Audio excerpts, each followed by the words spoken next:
Hello friends and families எல்லாருக்கும் வணக்கம். நம்ம இந்த வீடியோவில் பயோகேஸ் நேச்சுரல் கேஸ் பற்றி பார்ப்போம். நாட்டில் இப்போ பெருசாக போயிட்டு இருக்க பிரச்சனையே நான் எல்பிஜி சிலிண்டர் தட்டுப்பாடு தான். அதனால என்ன பண்ணுறாங்க, வணிக ஹோட்டல்லாம் கேஸ் கிடைக்காத நிலைமை ஆயிடுச்சு. அதனால பல ஹோட்டல் மூட நிலைமைக்கு ஆச்சு. உணவுப் பொருள் விலையும் ஏற்றிட்டாங்க. விலைவாசிலாம் ரொம்ப இருக்கு. எங்கேயோ இஸ்ரேலும் அமெரிக்காவும் சேர்ந்து ஈரானை தாக்குறாங்க. அது நம்ம நாடு வரையும் பாதிக்குது எல்பிஜி சிலிண்டர் தட்டுப்பாடுனால. ஓகே, பயோகேஸ் இதுக்கான மாற்று தான் பயோகேஸ். எல்பிஜி சிலிண்டருக்கு மாற்று தான் நம்ம பயோகேஸ். பயோகேஸ்ல பெருசா என்ன இருக்குன்னா மீத்தேன் தான் அதிக அளவுல இருக்கு. மீத்தேன், அப்புறம் carbon di oxide, hydrogen, nitrogen, water vapour content இருக்கு. மெயினா எரியறதுக்கு அதுல வந்து மீத்தேன் தான் இருக்கு. மீத்தேன்னா என்னன்னா ஒரு ஒரு அது வந்து ஒரு நிறமற்ற, ஒரு மனமற்ற, ஒரு எரியக்கூடிய வாயு. சுற்றுச்சூழலுக்கு அது மாசு ஏற்படுத்தாது. அந்த அது மீத்தேன் அந்த பயோகேஸ் எரியறதுனால சுற்றுச்சூழலுக்கு எல்பிஜியோட அதுல மாசு கம்மியாக தான் ஏற்படுத்தும். ஓகே, அது எப்படி தயாரிக்கிறதுனா, நம்ம வீட்டுல கிராமத்துல ஆடு மாடு கோழிலாம் வளர்ப்போம். அதோட வேஸ்டேஜ் கழிவுகள், மாட்டுச்சாணம், ஆட்டுச்சாணம், கோழி கழிவுகள், அப்புறம் அந்த உணவுப் பொருள் வீணா போற உணவுப் பொருள்லாம் இருக்குல்ல, இப்ப இந்த மக்கும் குப்பைன்னு சொல்லுவாங்கல்ல, அந்த குப்பையெல்லாம் அது இந்த மாட்டுச்சாணம் இதெல்லாம் சேகரிச்சு வச்சு ஒரு 5 நாள் வெயில் படுற மாதிரி வைக்கணும். 5 நாள் வச்சுட்டு 5 நாளைக்கு அப்புறம் அதுக்கு ஈக்குவலான வெயிட்ல, அதுக்கு ஈக்குவலான லெவல்ல தண்ணி கலந்து ஒரு காற்று புகாத ஒரு ட்ரம்மோ, ஒரு மண்ணு வெட்டி உள்ள புதைச்சி ஒரு ட்ரம்மை வச்சு அதுல ஸ்டோர் பண்ணி வைக்கணும். ஸ்டோர் பண்ணி வச்சுட்டு ஒரு அதுல ஒரு 10 நாள் 12 நாள் இருக்கணும். அது 7வது நாள்ல இருந்து அது பயோகேஸ் உற்பத்தியாக ஆரம்பிச்சிடும்.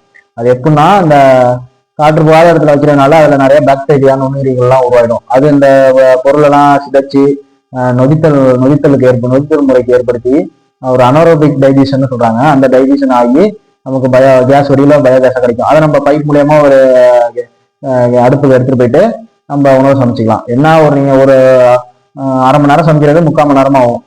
ஒரு 1/4 மணி நேரம் எல்லாத்துலயும் எக்ஸ்ட்ரா ஆகும். அவ்வளவுதான், வேற ஒன்றும் இல்லை. அதுல இருந்து கிடைக்கிற அந்த ஸ்லர்ரி வேஸ்டேஜ்ல இருந்து பெஸ்டா இயற்கை உரம் தயாரிக்கலாம். இப்போதைக்கு கிடைக்கிற இயற்கை உரத்துல பெஸ்ட் உரம் அதுதான் சொல்றாங்க. ஏன்னா அதுலதான் எல்லா சத்துமே இருக்கும். எல்லா மைக்ரோ நியூட்ரியன்ஸும் இருக்கு. இப்ப நீங்க யூரியான்னு எடுத்தீங்கன்னா அதுல நைட்ரஜன் சத்து மட்டும்தான் இருக்கு. இதுல தான் அப்படி கிடையாது. இதுல அந்த நைட்ரஜன், பாஸ்பரஸ், பொட்டாசியம், அத்தியாவசியமான அந்த அமினோ அமிலம், 6 அமினோ அமிலம், 6 தாது உப்புகள் எல்லாமே இருக்கு அதுல. இந்த கால்சியம், அந்த மாதிரி பொட்டாசியம் எல்லாமே, அந்த மைக்ரோ நியூட்ரியன்ஸ் எல்லாமே அதுல இருக்கு. பெஸ்டான உரமே அதுதான். நம்ம தோட்டத்துக்கோ வயலுக்கோ உரத்தையும் யூஸ் பண்ணிக்கலாம்.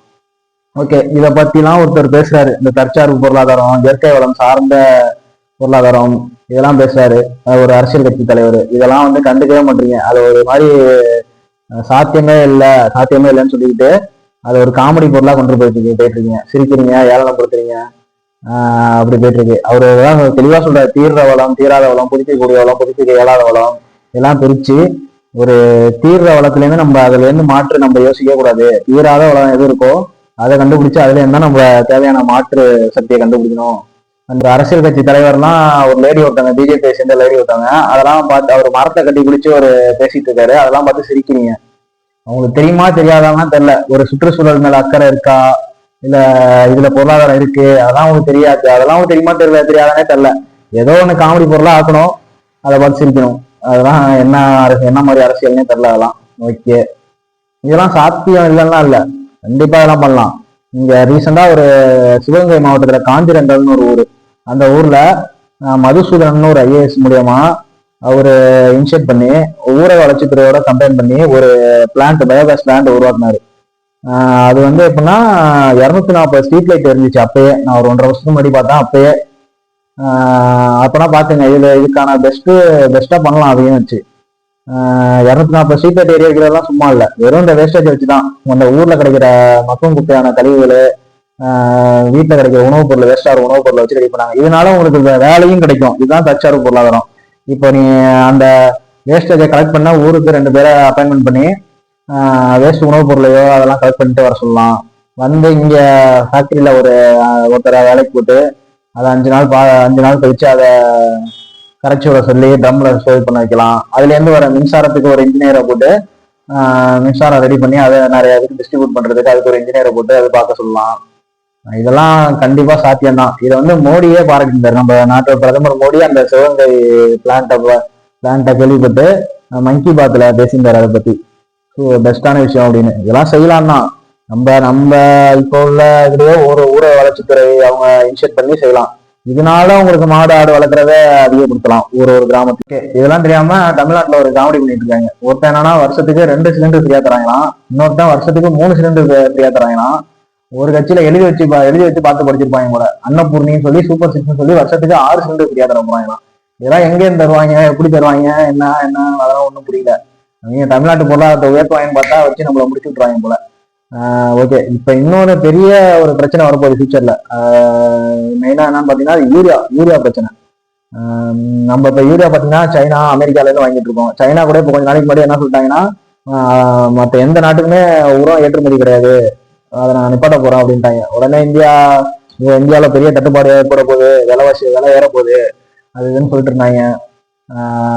2700 உரம் ஏறப்போகுது விலை அப்படின்னாங்க. அதுக்கப்புறம் நார்மல் ஆச்சு, அது திரும்பி அவங்க ஓகே நிப்பாட்டில் நமக்கு அனுப்புறாரு, அதனால நார்மல் ஆச்சு. அது ஃபியூச்சர்ல அது திரும்பி நடக்கும் நடக்காதெல்லாம் சொல்ல முடியாது, கண்டிப்பா நடக்கும். அவங்க ஸ்டாப் பண்ணிட்டாங்கன்னா நம்ம உர தட்டுப்பாடுல பாதிச்சு நம்ம உரம்லாம் விலை ஏறிடும், கிடைக்காது. அதுக்கான மாற்று என்னன்னா நம்ம இப்பயே கண்டுபிடிச்சு இப்பயே போறது நல்லது. இந்த மாதிரி இயற்கை உரம் இயற்கை உரத்தை சார்ந்து போறது நல்லது. ஓகே பாருங்க, நம்ம இப்போ ஓகே இந்த வீடியோவை இதோட முடிச்சுப்போம். நம்ம அடுத்த வீடியோட நான் என்ன போட போறோம்னா, இப்போ அரசியல் எலெக்ஷன் வரப்போகுது, அதுல பெஸ்டான ஒரு 5 வேட்பாளரை சூஸ் பண்ண போறோம். ஒரு கட்சியில இருந்தும் 5 வேட்பாளரை சூஸ் பண்ணி அவங்க பண்ண போற நல்லது, அவங்க அவங்க என்ன பண்ணுவாங்க, அவங்களால பண்ண முடியுமா முடியாதா, அதெல்லாம் பத்தி பார்ப்போம். உங்களுக்கும் ஏதாச்சும் அந்த மாதிரி உங்க ஊரை சம்பந்தம், உங்க ஊரை சுத்தி யாராச்சும் பெஸ்டான வேட்பாளர் யாராச்சும் இருந்தாங்கன்னா அவங்கள சொல்லுங்க, கமெண்ட் பண்ணுங்க. அவங்கள பத்தி நம்மளும் பார்த்துட்டு சர்ச் பண்ணிட்டு பேசுவோம். Okay, by.